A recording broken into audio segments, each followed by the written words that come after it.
आज मंत्रिमंडळाच्या बैठकीमध्ये नियमितपणाने काही विभागांचे प्रस्ताव त्या ठिकाणी आले. त्याला मंत्रिमंडळाने मान्यता दिली. महिला व बालविकास विभागाअंतर्गत महायुतीच्या सरकारच्या वतीने जी मुख्यमंत्री माझी लाडकी बहीण योजना सुरू आहे त्याची ई-KYCच्या संदर्भातली मुदत त्या ठिकाणी संपली. पण काही निवेदनं आमच्याकडे प्राप्त झालेली होती. काही त्या संदर्भातल्या ई-KYCच्या संदर्भातल्या काही तक्रारी म्हणजे आम्हाला आणखीन त्याच्यामध्ये थोडी मुदत मिळावी. काही ठिकाणी काही यामधल्या कालावधीमध्ये गारपीट असेल किंवा त्याच्या आधीच्या कालावधीमध्ये काही ई-KYC करण्याच्या काही जणींच्या राहिलेल्या होत्या. ह्या सगळ्या याच्यामध्ये खरं तर पहिली ई-KYCची प्रक्रिया ही साधारणपणे सप्टेंबर 2025मध्ये सुरू झाली आणि ती पहिल्यांदा 2 महिन्याच्या कालावधीसाठी सुरू करण्यात आलेली होती आणि 2 महिन्याची मुदत ई-KYCसाठी सर्व लाडक्या बहिणींना देण्यात आलेली होती. पण त्यानंतर राज्याचे मुख्यमंत्री देवेंद्र फडणवीस साहेब, उपमुख्यमंत्री शिंदे साहेब आणि तत्कालीन उपमुख्यमंत्री अजितदादांच्या सूचनेनुसार ती मुदत 31 डिसेंबरपर्यंत वाढवण्यात आलेली होती. त्यानंतर सुद्धा काही सूचना आल्या की ई-KYC करत असताना काहींनी चुकीचे ऑप्शन निवडले, काहींनी ई-KYC भरून सुद्धा त्यांना काही तांत्रिक बाबींमुळे त्याच्यामध्ये लाभ हा मिळत नव्हता. त्यात काही चुकीचे ई-KYCच्या फॉर्ममध्ये ऑप्शन त्यांनी निवडले गेल्यामुळे त्यांना पुन्हा एकदा मुदत देण्यात आली.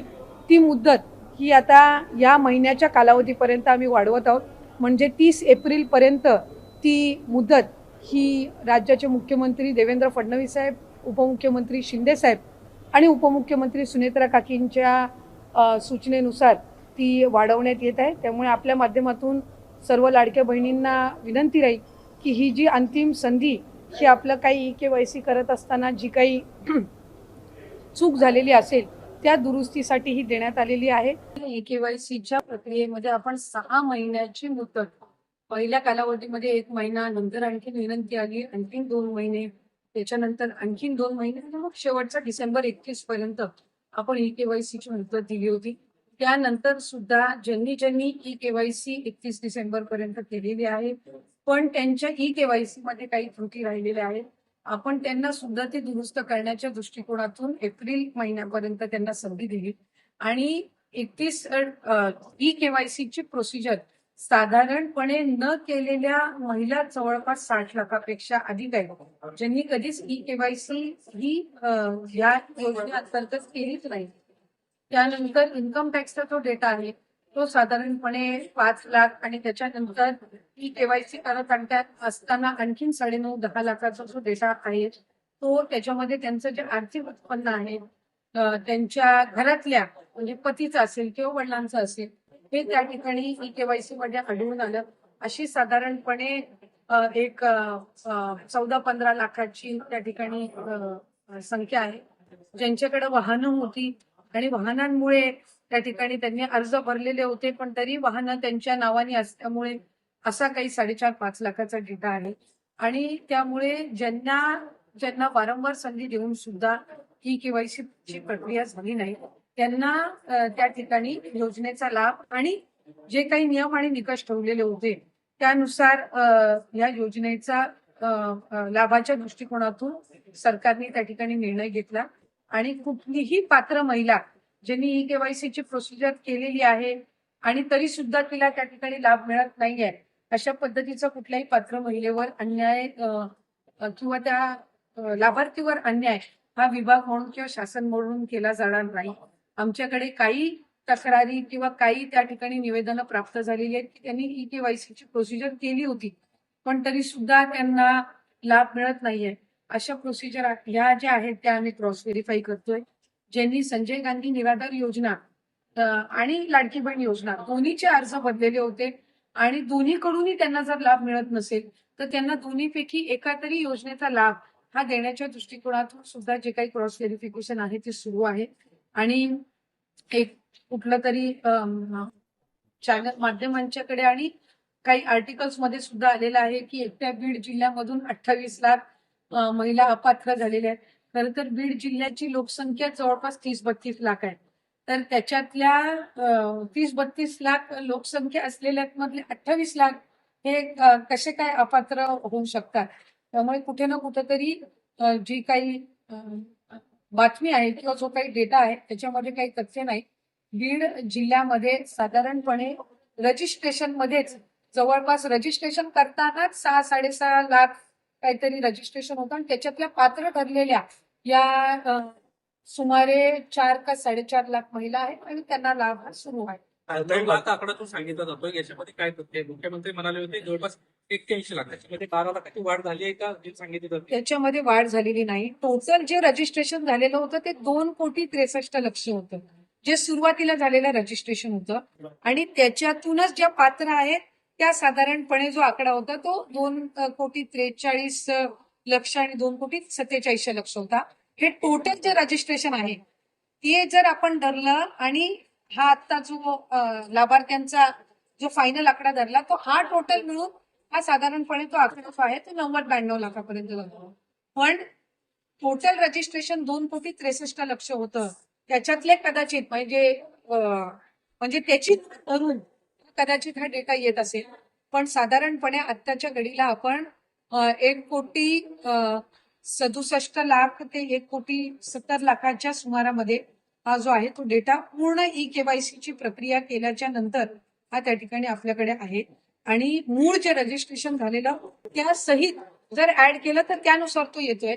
आणि म्हणून प्रत्येक 2-2, 3-3 महिन्यांनी अशा पद्धतीचे जे काही वेगवेगळे लॉजिक्स किंवा लॉजिस्टिक्स धरून जे आकडे येतात त्याच्यामुळे हे कन्फ्युजन आहे. पण साधारणपणे स्ट्रीमलाईन होण्याच्या दृष्टिकोनातून ही योजना ई-केवायसी ही बंधनकारक आहे आणि ही फक्त लाडकी बहीण योजनेसाठी नाही, तर आपण जर बघितलं तर नमो शेतकरीसाठी सुद्धा ई-केवायसी आहे. मदत पुनर्वसन मधून आपण जो काही नुकसान भरपाई देतो त्याला सुद्धा ई-केवायसी कंपल्सरी आहे. ज्या ज्या डायरेक्ट डीबीटी स्कीम्स आहेत, डायरेक्ट बेनिफिशरी ट्रान्सफरच्या स्कीम्स आहेत, त्या सगळ्यांमध्ये ई-केवायसी ही कंपल्सरी आहे. पहिल्यांदाच ही प्रक्रिया होत असल्यामुळे त्या संदर्भामध्ये काही शंका कुशंका होत्या. पण आता पूर्ण त्या स्ट्रीमलाईन झालेल्या असून ज्या पात्र लाभार्थी आहेत त्यांना आम्ही त्या पद्धतीने तो लाभ देत आहोत. आणि ज्यांच्या तक्रारी आलेल्या आहेत आमच्याकडे की केवायसी करून सुद्धा त्यांना लाभ मिळत नाहीये किंवा त्यांना त्या संदर्भातली शहानिशा करून जर ई केवायसी करून त्यांना खरंच मिळत नसेल आणि त्या पात्र असतील तर त्या पद्धतीने कारवाई केली जाईल. पण ई केवायसी करून सुद्धा जर या दुसऱ्या म्हणजे समजा त्यांची वाहनं असेल किंवा इन्कम टॅक्सच्या याच्यामध्ये ते बसत नसतील किंवा दुसऱ्या कुठल्या स्कीम मध्ये ते कुठला लाभ घेत असतील आणि त्या कारणाने असेल तर स्वाभाविकरित्या त्यांना त्या ज्या दुसऱ्या स्कीमचा लाभ सुरू जाईल. पण लाडकी बहीणचा त्यांना त्या पद्धतीनं तो लाभ काही पुढे कंटिन्यू होईल. किती रक्कम जी आहे ती महिलांना गेलेली आहे, एक्झॅक्ट आकडा किती आहे ज्या बाद होणार आहे आतापर्यंत?